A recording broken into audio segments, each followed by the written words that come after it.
Hey, it's Jose Galison. You're watching No Way Jose.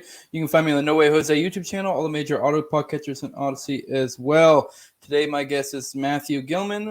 We're continuing our series on the Duncan Lemp book he wrote, the Crash of the Night, the Assassination of Duncan Lemp. This may be the last episode. We'll see. I think it may actually be.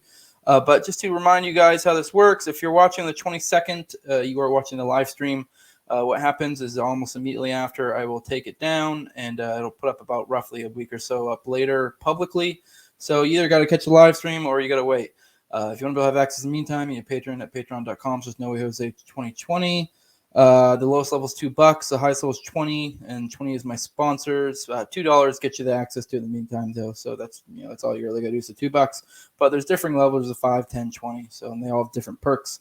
But the $20 levels of sponsors. My sponsors are Mikkel Thorpe of the Expat Money Show. If you want to get the hell out of Dodge, move to a different country, passports, I know, or if you want to have dual citizenship, stuff like that, he's your guy. He has a podcast. He also does it as a business, the Expat Money Show.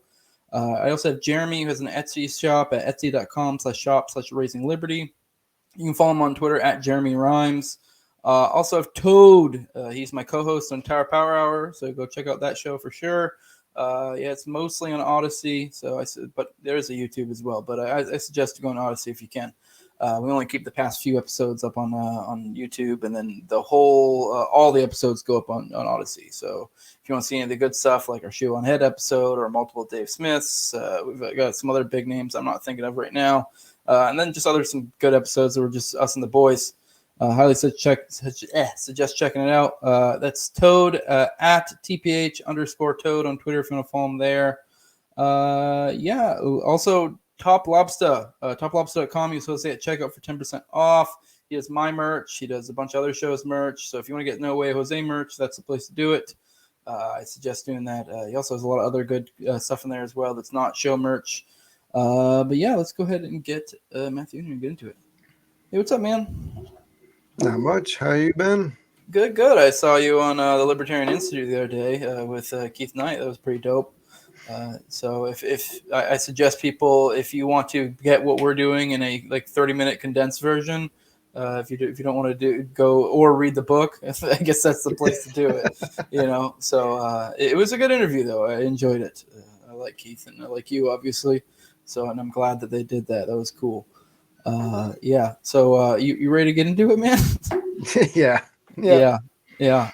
Let's start off with what was let's talk about crypto because that was a big part of Duncan. Let's talk about what kind of what his involvement in crypto was. Actually, start off with once again this is series. I'm kind of trying to maybe evergreen. I know most of my audience probably already knows what crypto is and stuff like that. But let's just do a quick refresher on what is crypto, why is it a threat in the government, and then we'll get into Duncan's involvement.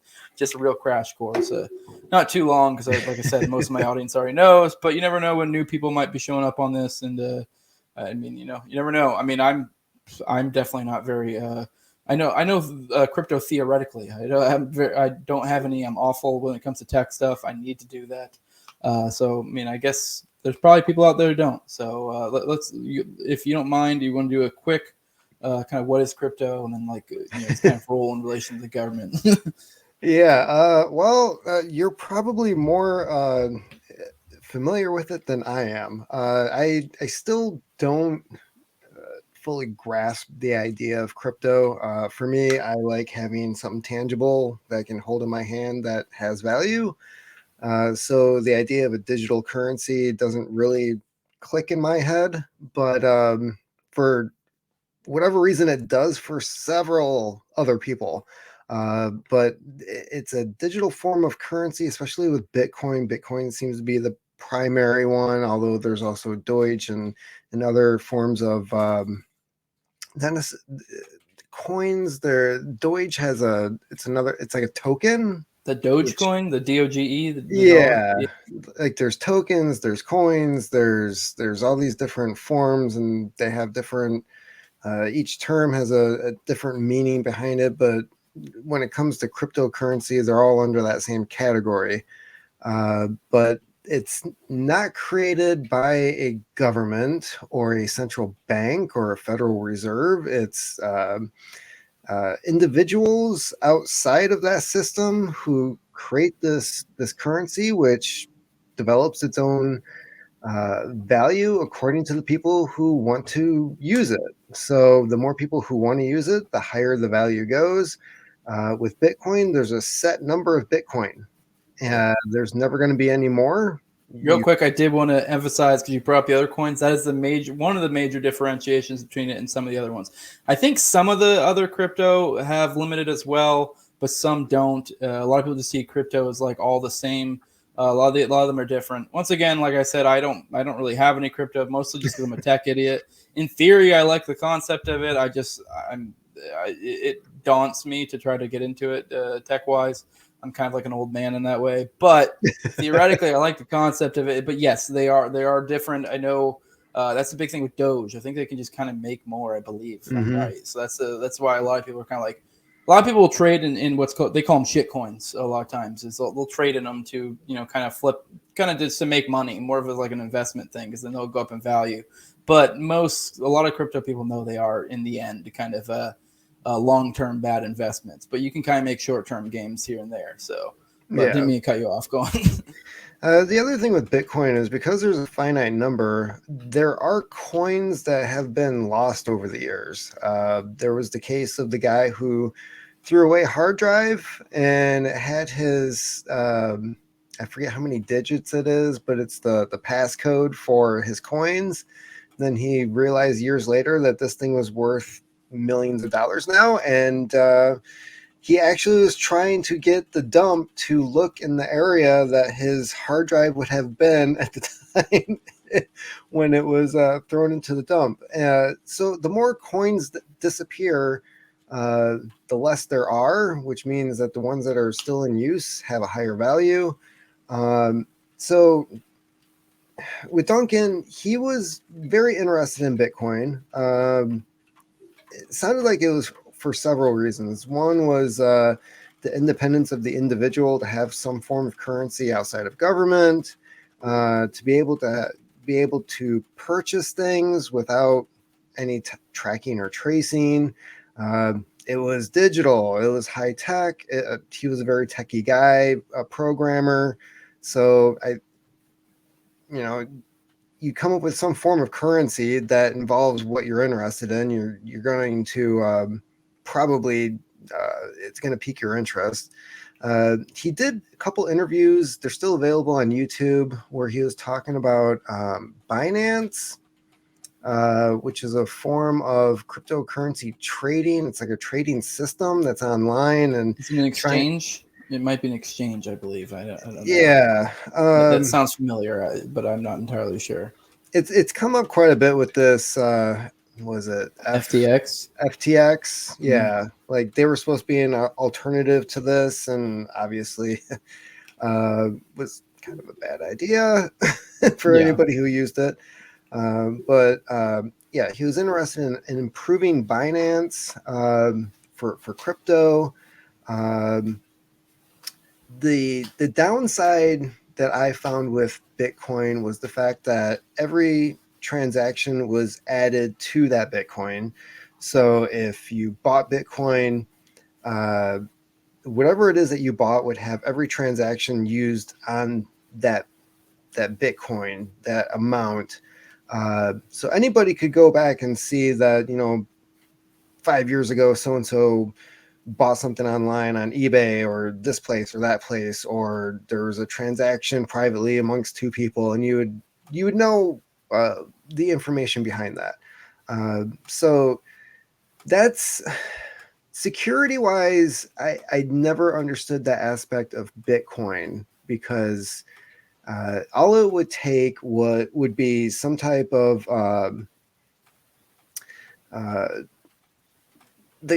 all it would take would be the government to become interested enough to say, like, we want to invest in Bitcoin. And because now they're talking about with FTX that they want to regulate Bitcoin. Well, all they'd have to do is take one of these bills, put a couple $1 billion into it, and they could buy virtually all the Bitcoin that's out there and then recirculate it, and they would have the access to all that information. they would be able to look at that Bitcoin and see what was purchased beforehand, what kind of transactions were taxable. So I never really understood that when it came to Bitcoin, but why it was a threat to the government is the fact that it's a form of currency. They don't know what's out there. They don't know how it's being used. They can't monitor the transactions. I guess technically they could with all the information that they are tracking online, but it just makes everything more difficult. It's not like you can take. It's not like you go through an airport and they know how much money is in your suitcase or what you have to claim, right?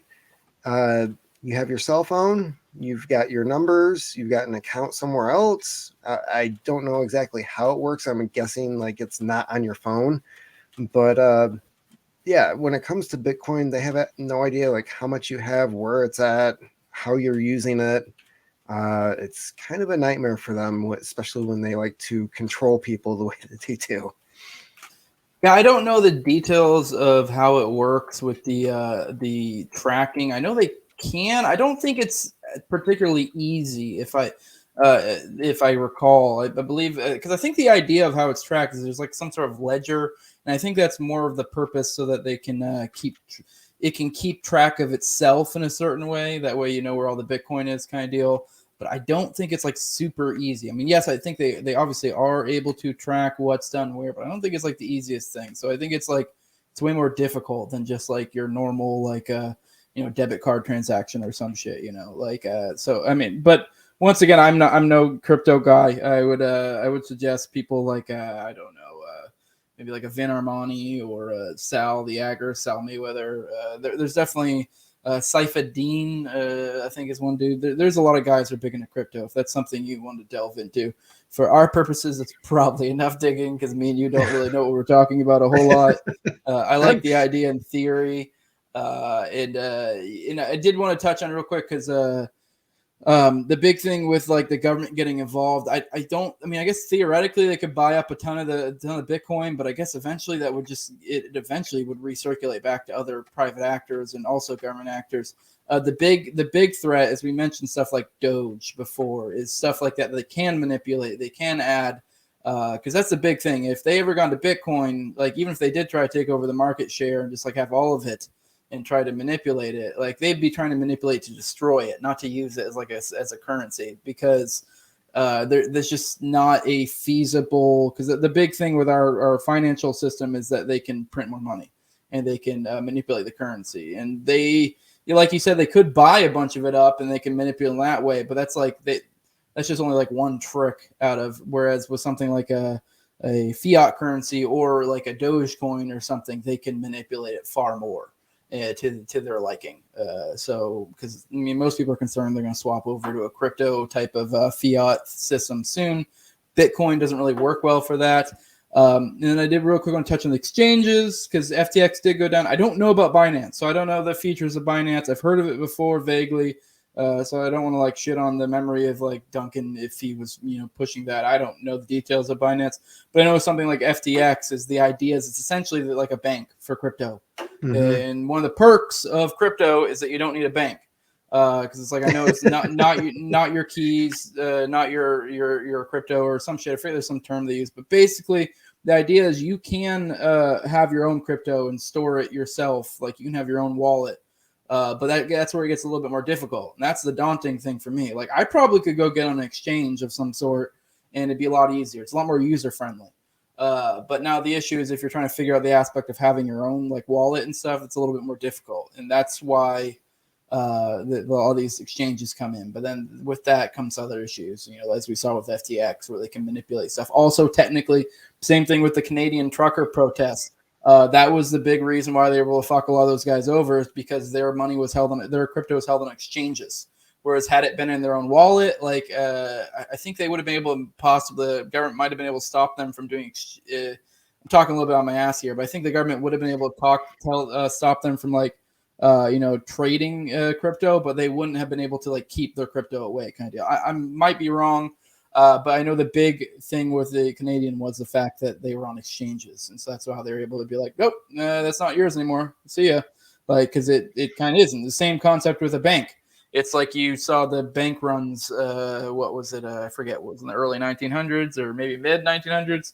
Where like that's like A Wonderful Life. Like there's that one scene with the bank.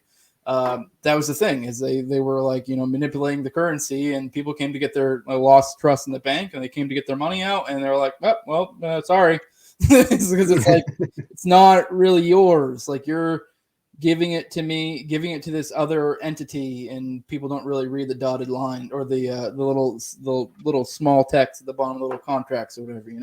Like sort of not your money, kind of is, kind of isn't. So.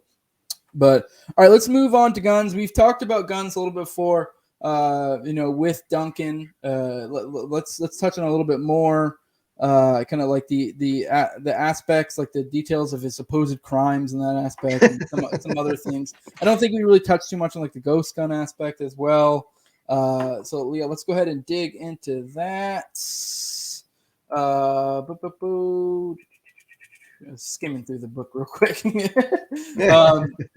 What did he suppose? What was the supposed crime that the Montgomery County was focused on with this raid? I believe we did touch on this before, but we're going to go a little bit more into it here. Yeah, so they initially got the warrant to go into the house and conduct this no-knock raid for a rifle that he owned. It was I believe it was an Israeli X90 style rifle. There's variations of it. He had a legal one. He had one that he bought in Maryland from a gun shop. Israeli made IWI Tavor X95. So any gun nerds out there that might mean something to you. Sorry, I got the number wrong. I just looked. I only knew it because I looked it up real quick. But so his was completely legal. He bought it legally. Background check, cleared a background check. It was semi-auto, not a full auto. There was the question of the length of the barrel, because there's a stipulation in Maryland about what makes it an assault rifle, and apparently the length of the barrel is a determining factor. The Montgomery County Police was trying to claim that this gun was capable of being fired in full auto, which of course goes back to 1980s gun laws when it comes to owning automatic firearms. But this was the rifle that they got the warrant for.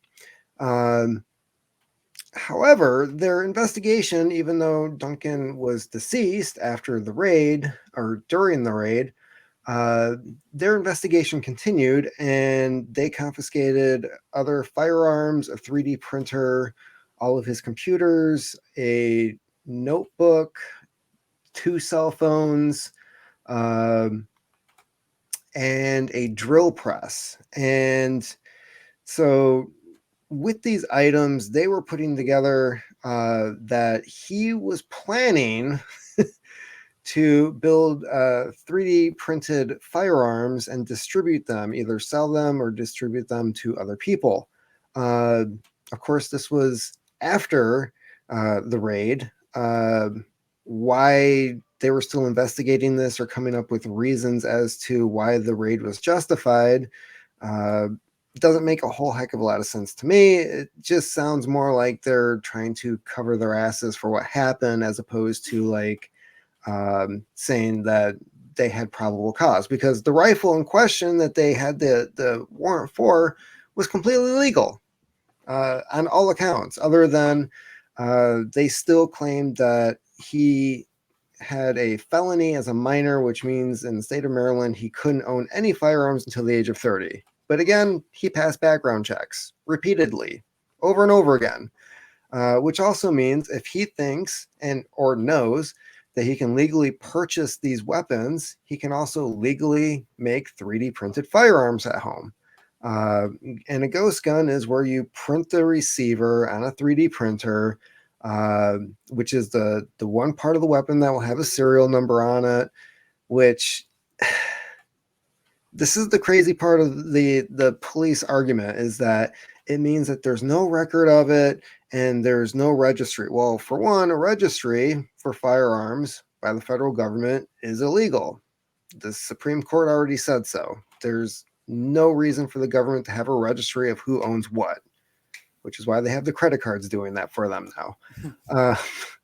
So, that there's this big argument about, ghost guns and how legal they are and they can't be traced, which they're not supposed to be able to trace these things anyways. But he did, from the report, he did make, I believe it was 2 pistols and a rifle from a 3D printer. They also stated in the report that building and making these firearms was not illegal in the state of Maryland, except unless you have a felony as a minor. So, they're still pushing for that argument, which they've still not shown any proof that is true. So again, like, to clarify, they haven't even shown it to his lawyer or no. the family's lawyer. So it's not as simple as they haven't shown it to the public, because you can justify that as like, whatever, we don't need to know, or it's sealed or some bullshit. But to the fact that you wouldn't provide that to the essentially the, I guess it would be the, I don't know if you'd call them the defense, but I guess the defense, the family's lawyer, when they're pursuing this legally. I mean, generally speaking, I mean, I don't know the details legally. Maybe there's some reason why they don't have to, but typically the standard is usually they're supposed to give the pertinent information to the other lawyer, the defense or whatever. Right. Yeah. There's the discovery aspect of a lawsuit where whatever evidence the other party has to be disclosed to the other side. So the fact that the prosecuting attorney who investigated the shooting right afterwards was able to access any records about Duncan Lemp as a minor right away, and that was to say that the shooting was justified by the shooting officer. He was able to see it. And now that there's a lawsuit against the county for Duncan's death, murder, however it is you want to put it, now all of a sudden they're saying, well, the records of a minor are sealed. You can't have access to that. And then, the lawyer comes back and says, no, I have the right to see this. And they're like, oh, well, we can't find it right now because of COVID. Now COVID's over. And as far as I can tell, she still hasn't had any access to these documents that allegedly exist, proving that Duncan wasn't allowed to own these firearms. So yeah, there's and still there's also no evidence other than they collected these items from a house that shows any valid proof that Duncan was planning on creating like some type of libertarian militia factory of ghost guns for an army. It's just it was in my opinion, it was just a fabrication in order to try to make him look more dangerous in their eyes. I just kept seeing like, that's not illegal. That's not illegal. If I had to, if I could go back to every estate sale I've ever been to and point out like, hey, they have a drill press. They must have been building ghost guns. It's like, it's a common tool in almost every household that has a tool room or a tool shed. Most guys who tinker around and stuff like that have a drill press. It doesn't just have one function, but in law enforcement eyes, they're going to try to connect it any way that they can. I mean, to be fair, I wouldn't be the least bit surprised if he was out there drilling third holes. But, like, it's also like on you to prove that, like, and they definitely did not. I mean, especially, drilling third hole, a lot of people don't know that refers to like making it, like taking a certain guns, taking it from like a, semi-automatic to automatic by, augmenting the gun. To bring that up with the gun in question that he got is actually you're able to get it in automatic, I think, in some areas. And you also, I believe that you probably can alter it. I mean, I don't know the details of that gun. Maybe it's not a gun you can alter, but I think most you kind of can. Any gun that is typically, it may have an automatic function, you usually can There's ways to change it to make it that way. But I thought it was interesting that the way the cops confirmed that it was actually, in fact, in their head, a automatic is they sent a picture to the manufacturer to have them to say, hey, could this be automatic or is this automatic? And they basically were like, yeah, it could be, but there was at the same time there was a video on his Instagram that showed him shooting. And you can tell that like there was no automatic fire at that point, which, if anyone's ever shot even a simple 3-round burst, it's pretty obvious, if the difference between someone just pulling the trigger real quick and an automatic, it's very different. But yeah, I thought it was interesting. I also wanted to mention, because I just thought it was funny. I don't know if they did this on purpose to make a point, but they made a point to mention that he had one of the many things they confiscated was a pistol with a bullet in the chamber. Like, oh no. And then like it's just like really honestly, if now unless you have like kids running around or something like if that, then I can understand, but really it's almost silly not to, like, if you're a big gun person, not to have a gun around that has one in the chamber. Like, yeah. Now if you have children in the house, yeah, that's a little bit different, but like in his house there was no kids, so like the idea that he wouldn't just have like a pistol in his nightstand with, one in the chamber ready to go. Really, anytime I carry, it's in the chamber ready to go. Like, yeah. And the weird thing about that, and this is what I picked up from the report too, was they mentioned the pistol in the nightstand that had a bullet in the chamber, because they found another pistol somewhere else that with a loaded magazine, but it didn't have one in the chamber. So having said that, you have a gun that's ready to go, but their argument was that he had picked up the rifle, the one that wasn't loaded, didn't have one in the chamber. Like, that would be, he wouldn't reach for the pistol that's in the nightstand that's ready to go. He'd go for the rifle that's more cumbersome, and he'd have to rack it first. And they also stated the magazine fell out of the rifle, which means that it wasn't even ready to go to be fired. It's just the whole story just doesn't make any sense. It's like he's got a weapon that's ready to go. Obviously, he put it there for that reason. Then he's got this other rifle, and they're so focused and concentrated on this rifle that they come up with this story that he raised it at the officers. They told him to put it down. They shoot him. He fell on the weapon. That's more evidence that he had it on him while he's bleeding to death because he was shot multiple times. They had to remove it from under his body. They put it on the bed, and there's not a drop of blood on the weapon. Mm-hmm. Yeah. It is a little bit hard to believe. I know the thing that always comes back to me that fucks with me is the supposed testimony of Casey that he did fire in the one, but that was the one that was supposedly supposed to be sealed. It's very weird. Like, there's so much weirdness around that, and like I don't know. Maybe it was just like a fog.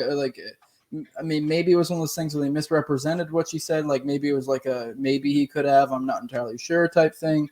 Like, I don't know. I'd like to find out more about that for sure, because that aspect is weird. And when I talked to Casey in my show, she was adamant that she had basically never changed her story.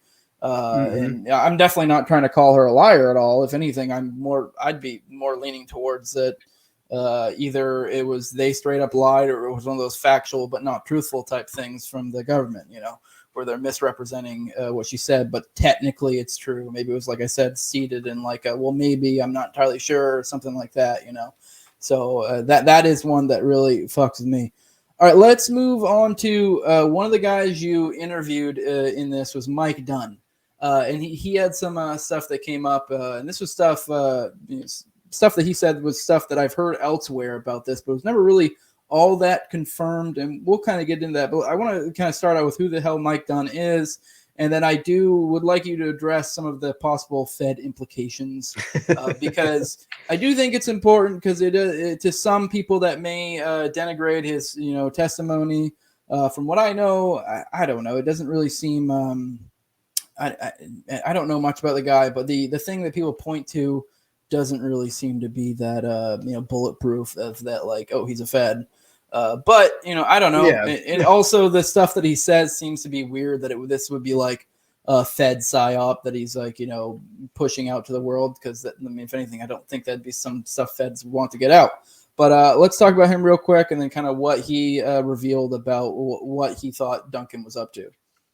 Okay, so Mike Dunn is a former leader of the Boogaloo Boys. There was a Vice documentary that was done about him. He was very involved in the Boogaloo, especially 2020, around that time, especially leading up to around the time that Duncan Lemp was shot and killed. He was starting his own militia called the Virginia Knights. Duncan had made the website for that group. That was the start of their interactions. They started talking on Facebook in different groups, and then elsewhere online. Duncan worked in this project for him. There was from what I got out of Mike, there was a lot of interactions through various social media and off of that between the two of them. They talked about a lot of things that they were interested in. But as for Mike, yeah, he's got an interesting history. He's a Marine who was medically discharged after a tour in Afghanistan. At 19, he joined when he was 17, was already out of service at 19, went and started working with the Boogaloo Boys after that, the Virginia Knights. Was doing a lot of protesting when it came to 2A in Virginia. Was arrested a few times over that. There was an incident where one of the guys affiliated with his group was trying to convince Mike that it was a good idea to bomb a hospital in order to start the Boog. And from what I learned about the Boogaloo Boys was that they were ready and prepared to fight in the Boog when it happened, but it was not their place to start it. That was for the government to do. So Mike turns this guy in, and right away people are saying that, oh, he's a Fed, he's a traitor to his own people, he'd turn his own guys in, what kind of person does this? Mike ends up leaving the Boogaloo Boys, and not long after that, he heads over to Ukraine. This was just right after Russia invaded, and he's been over there on and off a couple times in the last year. So that's kind of been his focus. There's some ideas and thoughts out there that he'll probably end up coming back to the Boogaloo. I don't know. It just seems like he's kind of focused on other things and trying to find his place as to what he wants to do. There was some criticism that he did work as a correction officer for a while, but again, he's former military. There's not much work in civilian life that translates from that kind of background. So a lot of former Army, Marines, they end up going into things like law enforcement, corrections, security, things of that nature, which, if you're a libertarian slash anarchist, you have guys in your group that have certain backgrounds. There's only so much work that they can do with the experience that they have, and it's probably not going to align with a lot of the ideas that other people have. And I think that's kind of where Mike's getting stuck in the whole ordeal. Yeah, I will say with the corrections thing, I've known a lot of people who went corrections route, and I think a lot of people have the mentality of like, even as an anarchist, they're like, well, I think it's bad. What's going on there, but I can, at least if I'm there, I'll be a little bit different. not that they think they can change it, but I don't know, be someone who's not as shitty as the rest kind of deal. And I think most people end up getting burnt out and realizing that's kind of a little bit of a folly there, but that's how a lot of people look at it. And I understand it. I feel like being a corrections officer is a little bit different than being like a legit cop or like something like that. So I don't really look down on people who do that. I mean, it is what it is. I mean, I think that most of them end up being like, oh shit, I was wrong. I mean, I think, but I understand the reasoning. But yeah, let's get into what Mike revealed about what he thought Duncan was up to, which this is kind of, I guess, one of the bigger conspiracies it touches on, but it's not. There's only like a few minor semi confirmations out there, so it's like we don't really know for sure, but it does have a lot of implications of like a grander type conspiracy possibly. So when I reached out to Mike, he was in Ukraine. So I was I was thinking that when I reached out to him that I was probably gonna get like a FU, or I don't want to talk about it, or something of that nature. And so I just sent him a message explaining like, hey, I'm writing a book on this topic. I see from this Alex Jones interview that you did a year or two prior that you said that you knew Duncan. Would you be willing to discuss that? And the first message I got back right away was a lengthy paragraph about how he knew Duncan, their interactions, that he believed that Duncan was murdered because of a Silk Road style program that he was designing for the militias in order to communicate amongst each other outside of the view of the government, and have some trade and transactions amongst themselves, again, out of the view of the government. And he believes that's why he was killed. Yeah. And that was the first response that I got. We had some longer, we had quite a long conversation that went on for a couple days through this chat, and while he was overseas, and revealed quite a bit. And there were some things that I asked him about that I kind of already had the answers to, and he just confirmed the information that I already had. I was trying to see whether or not what he was saying was legit. And there's also the other confirmation that I was able to find, aside from somebody who knew him, talked to him directly, was involved with him personally in business, no less. Was the comments on Duncan's last post, which was a picture of a laptop screen with code on it and a pistol next to the laptop. And there was an individual who was, I want to say he was like a CFO or CEO of like some computer program company of some sort. Was asking Duncan, like, what kind of projects are you working on lately? And Duncan, kind of in code, basically said the same thing that Mike Dunn was saying, was that he was working on a alternate, I wish I could remember the actual terms that he used. It was like an alternate market for the alt-right variety, using Binance and other programming. I can't remember all of it off the top of my head, but it was pretty much getting to the point of like almost exactly what Mike was describing. And it seemed to be also in line with Duncan's ideas and what he was kind of tinkering around with at the time. Again, I don't know if working on a project like this is necessarily illegal. I don't know that the government would have any proof other than a simple comment on Instagram would be enough to justify.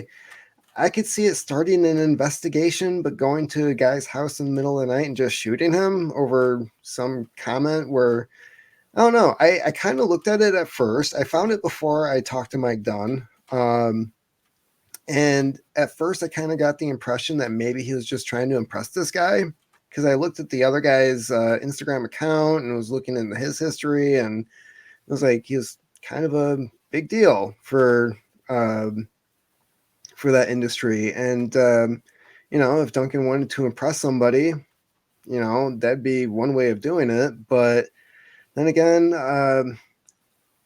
I'm kind of thinking that maybe he was just being honest and almost bragging in an indirect way, thinking that if he said it in a certain way, nobody else would understand what the heck he was saying. But then again, can't ask him. We don't know. Yeah. We just have the comments sitting there online still. So yeah. Well, for context, we mentioned Silk Road. I don't know if we've mentioned this series. Elaborate on what Silk Road was, or I guess not is. I was about to say is, but I don't think it exists at all anymore. I think once you understand what Silk Road is, it will make you understand why this was such a big deal. And on the legality aspect, I mean, what Ross Ulbricht did with the Silk Road was absolutely, definitely probably illegal. And I'm not saying that's a bad thing. I'm an anarchist. I think there was nothing wrong with what he did.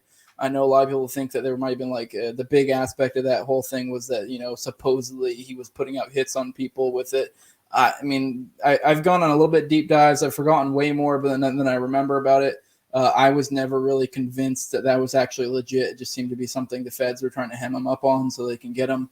But the Silk Road was clearly something they felt threatened by, and it was a very much it demonstrated the use of cryptocurrency and what a threat it is to the government, and also kind of showed the multiple uses of it, of crypto. It's more than just money, because I think they were able to.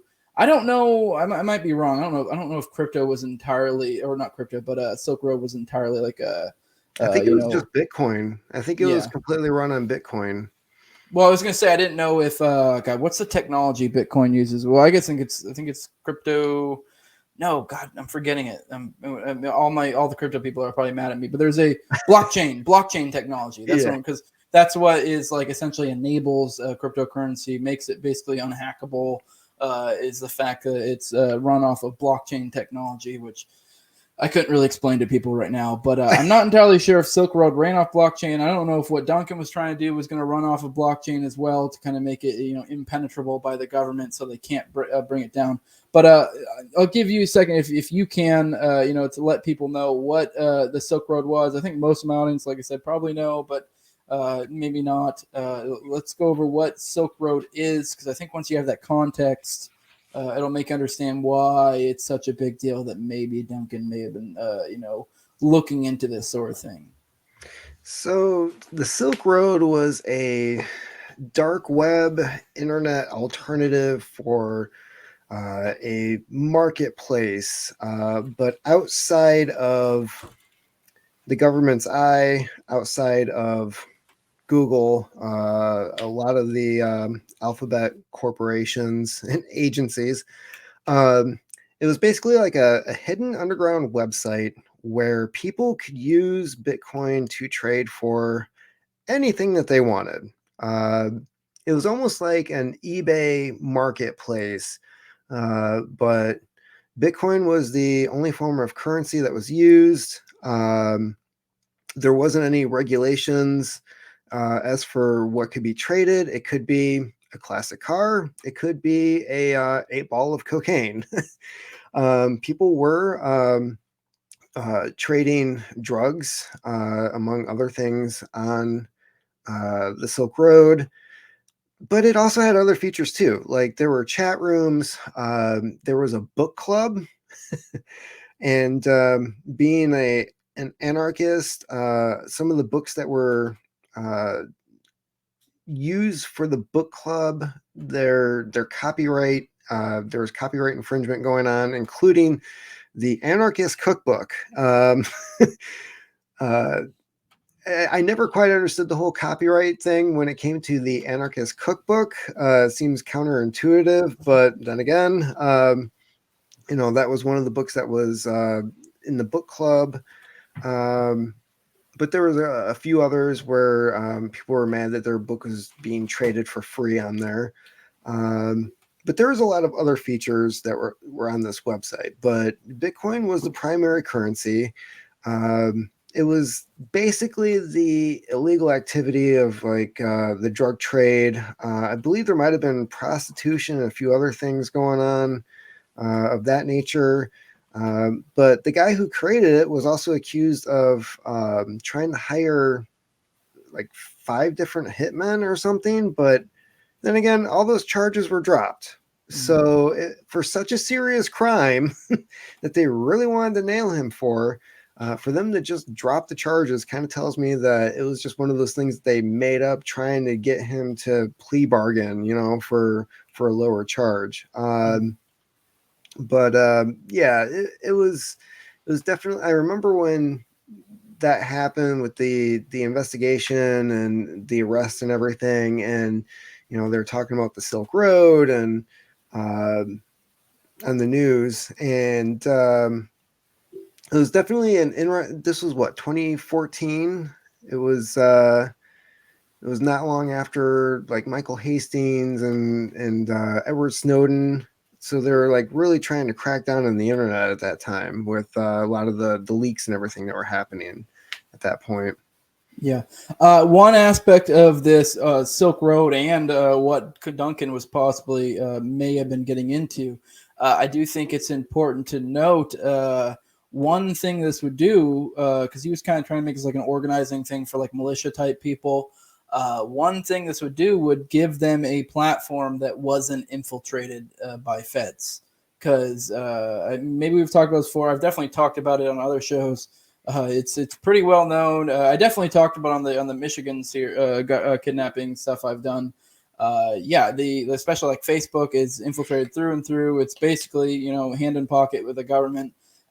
So the aspect of creating something like this would give them something like, yeah, I'm sure they could spy on it, they could get in there, they could have their people in there, but they wouldn't be able to infiltrate it to the extent they've infiltrated things like Facebook, to where they literally are able to access like private messages and stuff like that on a whim without having to put forth any effort whatsoever.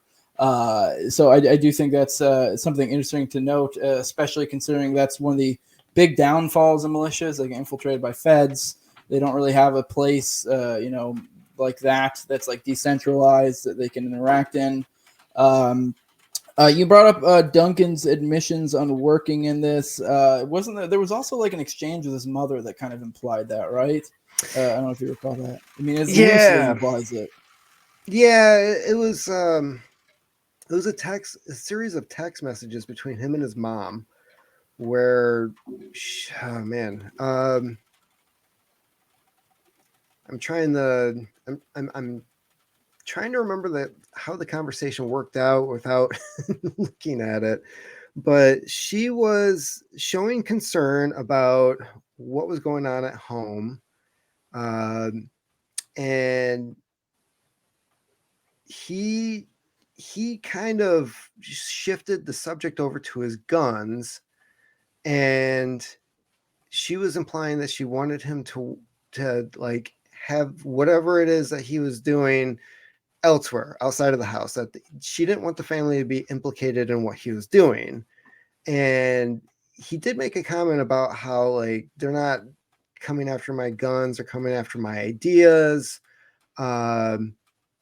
That oh man, I've got the whole series of text messages in the book. Yeah, I'm actually trying to go to it right now. And it was recorded in the final police report, the December 31st, 2020 report that was put out.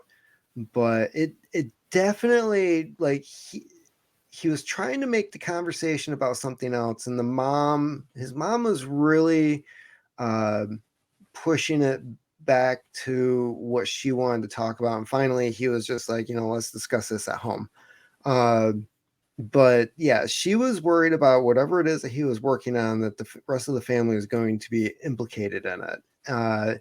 And that doesn't sound like it's him legally owning firearms. Yeah. It definitely sounds like something else that was going on, that either she got whim of it or he had mentioned it.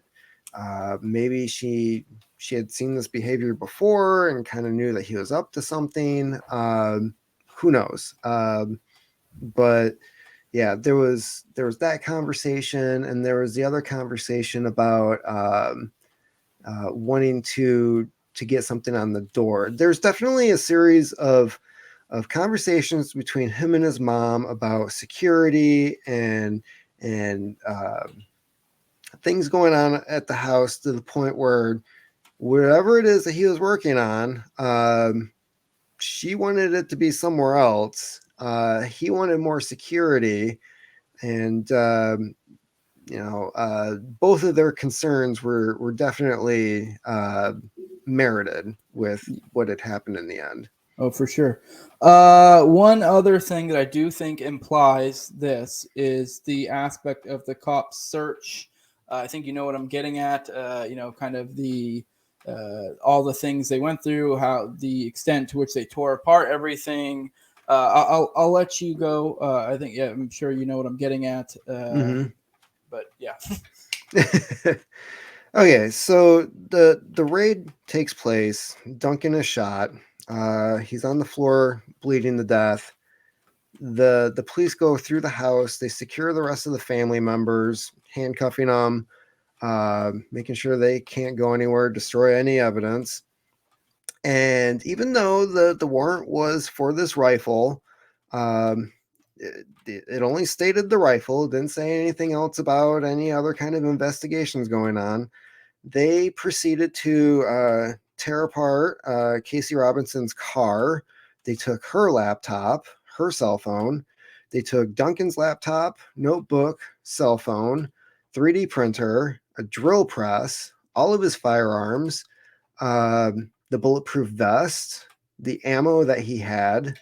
Um, but yeah, all the electronic equipment that was in the house went with the police, even though the warrant was for the rifle. The arrest warrant was because he had this rifle. The other thing that was revealed in the interview that you had with Casey is the questions that they proceeded to barrage her with right after the shooting was, who he hang out with, how long did he have these ideas, did you know that he was involved in this kind of stuff, what was he planning to do with it?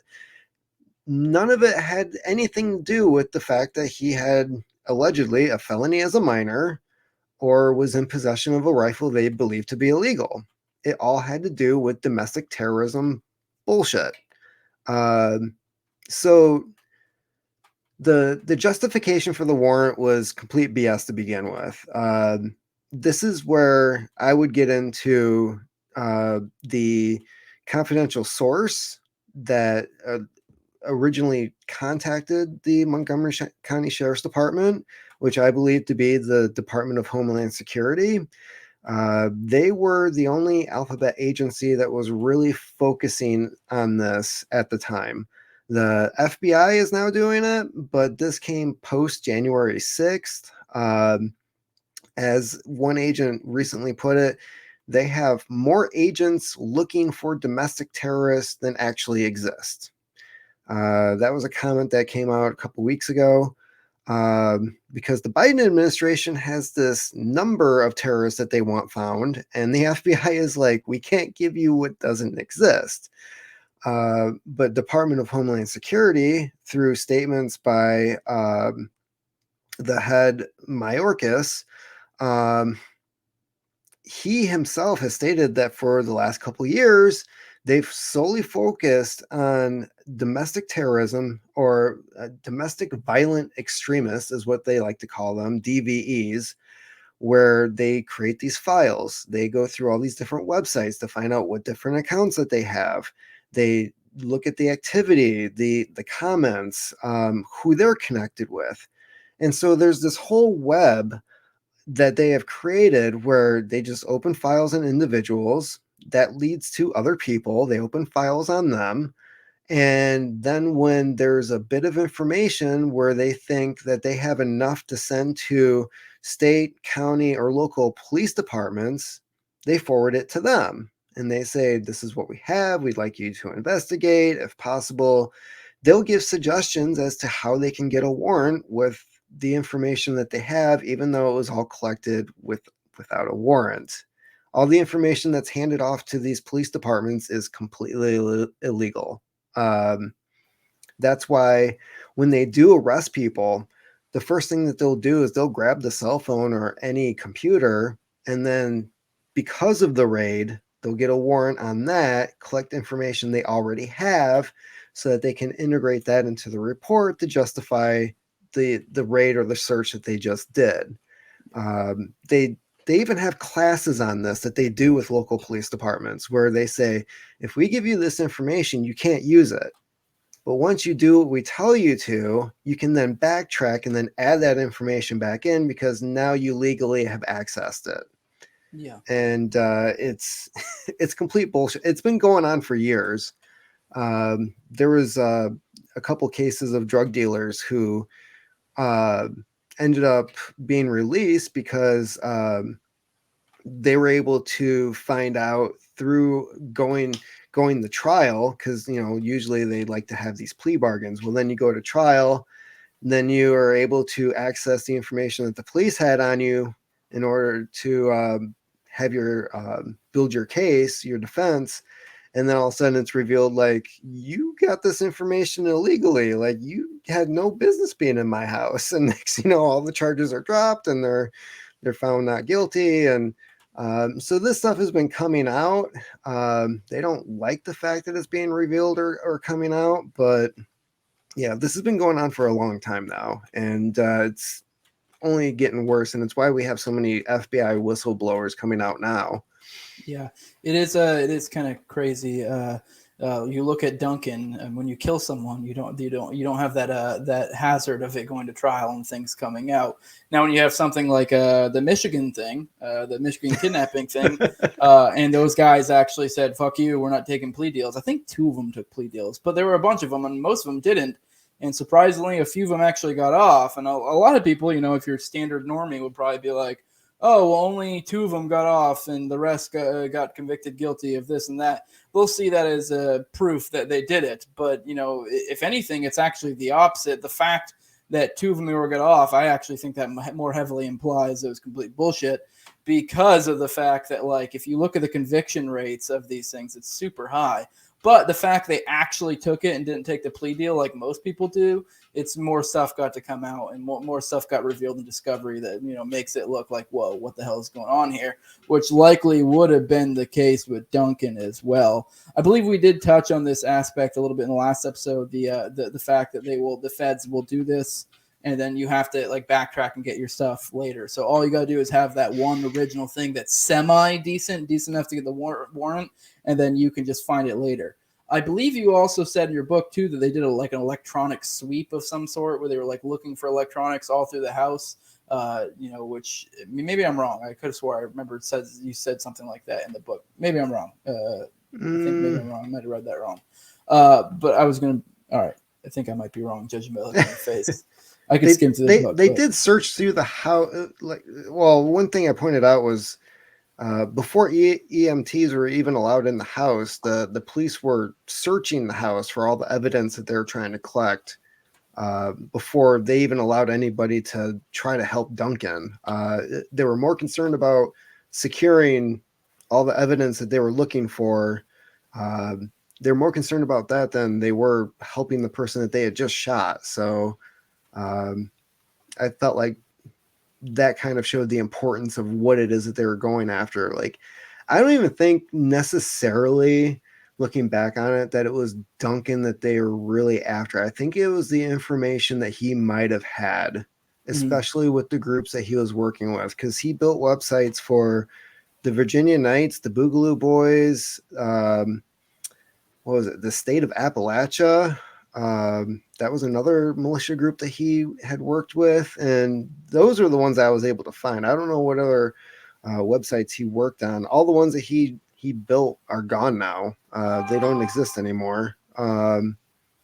But yeah, I think it was more like the contacts that he had and the stuff that he was working on. I think they were more interested in the computer than they were about him. Yeah. It just But makes it convenient when he dies, so they don't have to deal with all the other stuff that might get in their way with that. right, Yeah. yeah, I do want to emphasize too, because this does sound like we're being a little bit kooky and being like, oh, he may have gotten murdered, or or they botched a raid, all in the hopes of stringing this guy up. For this, like, it kind of sounds like kook shit. But if you understand, we brought up Ulbricht already. You look at Assange. I think you mentioned as well. I had never heard of this Aaron Swartz guy, but I believe what is he, the Reddit guy? yeah, They yep. they basically, the feds have basically drove Aaron Swartz to essentially kill himself with the position they put him in. Assange, they've been trying to get him to do that for forever. Basically, they've admitted to it. Mm-hmm. Ulbricht, they just locked him up and threw away the key. And Duncan, obviously. I mean, it's really not that uncommon once you start digging into this like parapolitics type, conspiracy type stuff. And I'm not say conspiracy disparagingly, because a lot of this stuff is just confirmed stuff, is straight up confirmed. But there's so many cases of where the feds will use methods to essentially ruin someone and essentially drive them to like what was it, MLK? I think the feds were like sending his wife recordings of it cheating on her, and they were like messaging him frequently, telling him to go kill himself and stuff. Yep. So like, yeah, this isn't anything new whatsoever. But Duncan, that wasn't going to work. Duncan was like about to be a dad. He had a girlfriend that he really liked. They were looking at homes, like they were about to start life. They were like their mid to early 20s. Like Well, things were going well, and they were looking at buying a house in a different state where the Mhm. law that they use for the warrant wouldn't apply. So uh, who knows what the timeline was on that? But if they knew that they were looking for a house and looking for it in another state out of their jurisdiction, that there that could have been the other reason why there was such haste on doing such a raid. Because otherwise, what other excuse would they have? Yeah. All right, let's get to the main thing. I want to know what you think after digging through all this information. What do you think really happened in the raid? Because there's multiple different versions of this of the take. So I wanted to kind of quickly just get what you think happened, and yeah. So, what I was able to piece together from the interviews and the reports, I pretty much discredited the first two news releases that the police put out. They contradicted each other. The third report, the final one that came out, which also had Casey Robinson's alleged testimony at the grand jury. And her interview on your show, I was able to kind of piece those together. There was, I believe, purposely left out information from the police side, even though they contradict themselves in a few different sections of that report. Casey's really doesn't change all that much. I believe hers is a little more, even with the state of confusion that she was in. Um, the the the fact that there was two flashbang grenades that were found in the bedroom. There was the broken window. Duncan was shot. There was the fact that Duncan's body was found against the French doors going into leading into the house. So what I believe is the SWAT team, for whatever reason, and it still doesn't make any sense to me other than it was a hit, split up their team into two. You have your main team going through the front door, and then you had a secondary team of two guys going outside Duncan's bedroom window. The reason they used the window is because the creepy guy who showed up the evening before was an informant who was sent in order to get a layout, find out if there was any type of booby traps, where people slept, house activity, where the weapons were, all that kind of information. It's common tactic that SWAT teams use before they do a raid.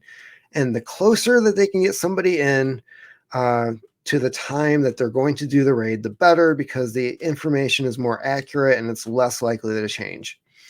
So they know that there's a booby trap on the door, which otherwise, because Duncan was the subject of the warrant, they would have just gone in through that door and secured him, secured everything else that they wanted, and he'd still be alive today. Then let's see here. So at the same time, the main team and the secondary team, they bash in the door, the front door of the house with a battering ram, and they smash the windows to the bedroom. They throw in flashbang grenades. Flashbang grenades serve the purpose of causing a state of panic and confusion. So family has no idea what's going on. Everything is chaos. What is all this noise? At that time, Casey goes onto Duncan's side of the bed, is trying to hide under the bed. All she hears is glass explosions. There's people, can't figure out what they're saying because a side effect of a flashbang is that it causes temporary deafness. If you see it when it goes off, it causes temporary blindness, a state of panic, and a state of confusion. Fight or flight is what it does. Meanwhile, Duncan gets up, has no idea what the heck is going on, can't respond to the police commands because he's deaf. All he's hearing is a ringing in his ears like he's just been to a rock concert for the last 3 hours. So all he's hearing is muffled sounds, a ringing tone. He doesn't respond the way that the cops want him to. He ends up being shot. After he's shot, he falls against the French doors. The police who went in through the front door go through the house, through the kitchen, go to the French doors. They can't get it open. They assume that he's blocking the doors. They're able to get the door open enough to throw in a flashbang grenade, which again is not part of procedure because the other 2 officers at the window were supposed to access the room through the window, allegedly. How you would do that, I don't know. But they did. They threw in the second flashbang grenade. Afterwards, they access the room. They find Duncan bleeding on the floor. They secure Casey on the floor in broken glass. They handcuff her. And this is after she tells them that she's pregnant. They disconnect the flashbang, the booby trap on the bedroom door that accesses the outside of the house, and they go around securing the rest of the house while Duncan is still bleeding on the floor. And they collect all the. Here's the other thing: they collect all the evidence that they wanted before they even turn on the body cams because everything is placed exactly where they wanted it to be.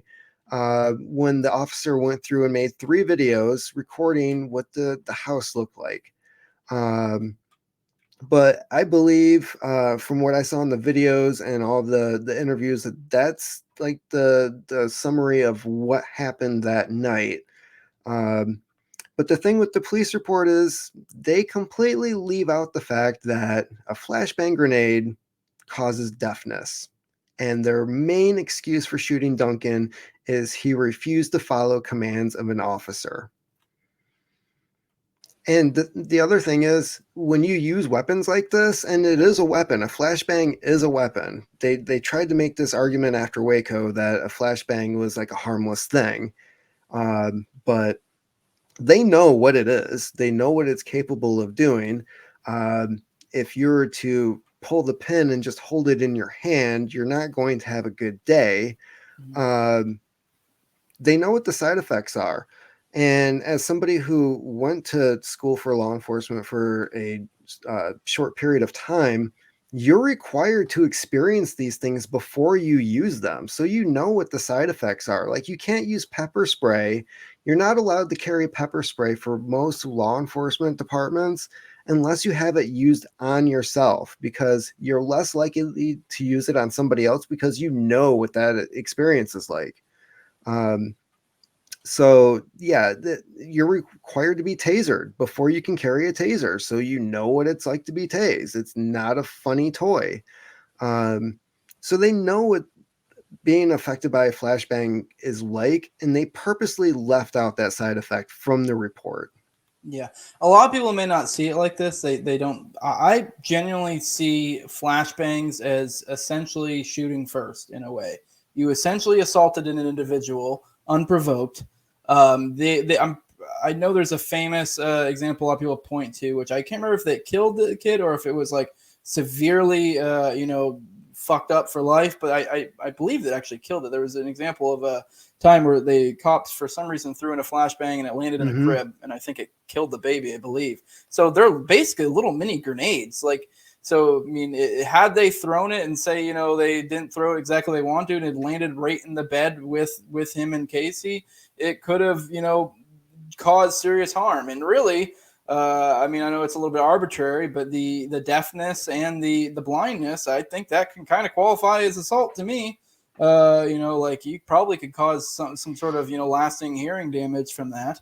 So to me, that's essentially no different than shooting first. So that's basically murder at that point, in my opinion. You cause the situation, and it caused it to escalate where it's at.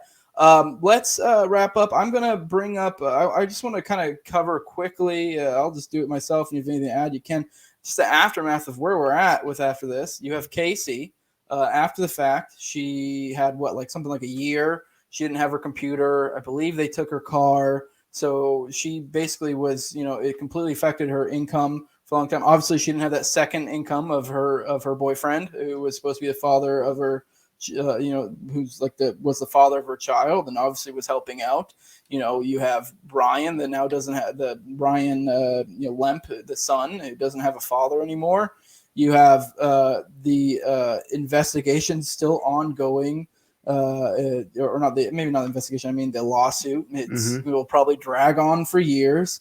And the family was intimidated out of protest, which I believe we've covered all this before. So I'm kind of going through it. I just want to re-emphasize the effects of something this has and the injustice that occurs. And then, I think the one gleaming, I guess maybe, good side of this somewhat, if you could call it that, is it kind of made Duncan a martyr. And they've admitted that with their like using him as a symbol of DVEs, as they say, and I think that's one of the few good things about this. I mean, obviously, I wish this never had happened, but if we're going to glean anything good out of it, is now we have this example to point to of Duncan, and what they're willing to do and all the fuckery involved. So I mean, I really think everyone out there should. Whether it's sharing this or buying the book or what have you, I think we should, make a point to continue the story, because I do think the Lemp story is one of those, like, it's a modern event that happened. It's a very easy thing to point to of the overreach of government, if you will, in multiple different ways. So I commend you for writing a book. I believe, like we've said before, this is the first book of its kind. I do think it's written in a way that it's good for people who were semi-familiar with it, want to really dig deeper, or someone who's never heard of it before. It's not a super long book. It's also not like super short. So I feel like it was just the right length to where it like covers the stuff you need to know, and it also delves into the different aspects of the topics. Which, I mean, maybe some people might think that's meandering, but I do think it's important to point out the history of the militia movement and stuff like that, like we have here in this. So I really hope everyone got something that watched this, got some out of it. Maybe share it around to someone who's interested in this, or if you want a shorter one, like I said earlier, Matthew was on with Keith Knight at Libertarian Institute on their show. So maybe if you just want to give someone a quick little to pique their interest, I highly suggest that. I do see JC, you sent me $5 super sticker. Appreciate it, bud. Do you have any other parting words before we do plugs and get out of here? My key piece of advice that I came up with on Keith's podcast was be very careful about what you post on the internet. That's and I like to be a free speech absolutist. I think whether you're talking crap or cracking a joke, I think you have that right. I think the First Amendment is pretty darn important enough to where they also added the second one right afterwards to kind of protect it.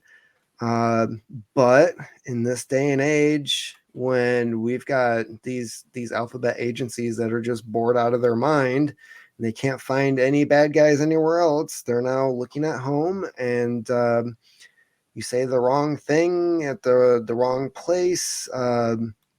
And it's insane the amount of laws that have been passed, and the fact that we no longer have our we don't have due process anymore. Like, we still have January 6th people who are in solitary confinement and they still haven't been charged. And this is the kind of stuff that they're now gravitating into. Like, all the Abu Ghraib stuff that we saw with Iraq is now happening here. Yeah. And this is the type of thing that everybody should be concerned about. This is when I'm seeing these news articles where it's like Congress is going after, what was it, Ticketmaster? I'm like, that's your concern, Ticketmaster. Like, you're really pissed off about how much those Taylor Swift tickets cost, right? No, that should, like, what we're experiencing since 2020, 2021, that should be the number one concern everywhere right now. Like, people are pissed off about Elon Musk, and now you can say the N word on Twitter. Um, you say the wrong thing on Twitter, and you've got a file opened on you, and that thing's not going to close until they find something to send an officer to your house with a warrant and snag your ass. That's kind of where we're at these days. So unfortunately, I think Duncan was really smart, like insanely smart, but he was also 21. Uh, Posted something that he shouldn't have posted. Probably was safe up until that point, but yeah, I just uh, be very careful about what you post online these days. Like, I like to be a smartass on Twitter, and half the time I'm like double, questioning myself. Like, do I really want to have this snarky remark out there? Because it might bite me in the ass later. Yeah. Fun fact, you brought the January 6th thing. I don't know if you heard about this, but recently they admitted, I think they said there was at least 8 informants, I believe specifically in the Proud Boys at January 6th. So they've admitted to that. We already knew it because, there were a whole God, what was his name? Ray Epps or Mike Epps? I know one of them's the actor, one of them's the guy. I always mix up the two.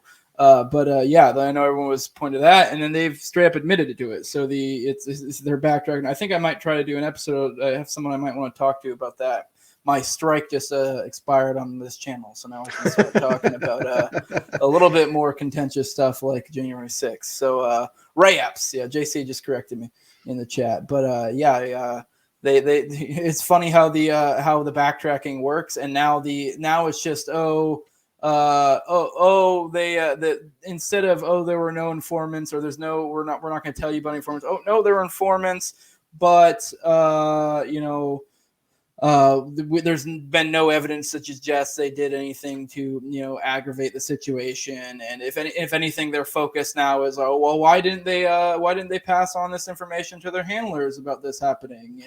And now that's the movement. So the backtracking works, and by the time we find out everything, it'll be probably 10 years from now, and it'll moved on.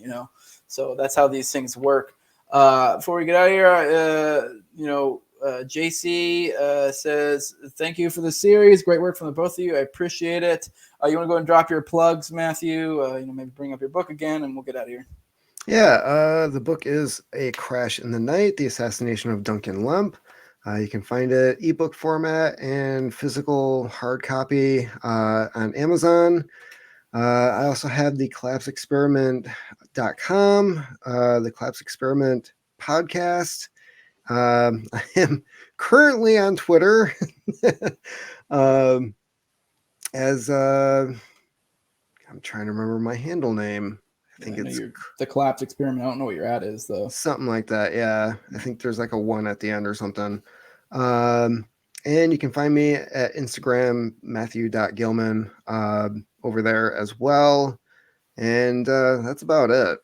Awesome. I appreciate your time. I'll probably have you on again to cover some other stuff. I know you wrote a book on the Michael Hastings one, so I think maybe one of these days I'll cover that. But yeah, this is a No Way Jose podcast. You can find me on YouTube, all the major auto podcatchers, Odyssey as well. Follow me on Twitter at SenorJose2020 until I get my old accounts back. If you want to follow me on Facebook at Jose Galison, you can do that as well. If you want to support me, patreon.com, No Way Jose 2020. Like, share, subscribe, comment, all that good stuff. And with that, we are out. Appreciate it, man. Thanks for having me.